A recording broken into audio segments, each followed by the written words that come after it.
C'est une comparaison glaçante, mais qui semble de plus en plus pertinente. Les derniers rapports dessinent un tableau inquiétant. L'Europe est manifestement en retard dans sa réponse à ce que les experts considèrent comme des opérations militaires et de renseignement croissantes de la part de la Russie, en particulier dans les mers du Baltique et du Nord.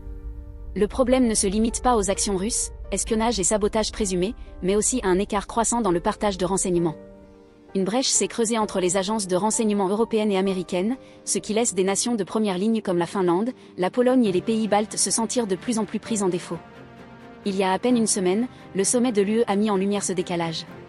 Une proposition d'utiliser des fonds russes pour renforcer les défenses de l'Ukraine et renforcer l'industrie de défense européenne a été bloquée, principalement par la Belgique. Et la fameuse flotte fantôme, impliquée dans ces opérations secrètes, a été absente des conclusions du sommet. Comme le souligne Joseph Fitsanaki de l'Université de Coastal Carolina, la préparation de l'Europe fait écho à 1939, un avertissement alarmant quant au potentiel d'une menace renouvelée et agressive. Cela souligne vraiment l'urgence d'une action coordonnée et d'une position unie. J'aimerais beaucoup connaître votre avis à ce sujet. N'oubliez pas de vous abonner pour plus d'informations et de nous faire savoir ce que vous en pensez dans les commentaires ci-dessous.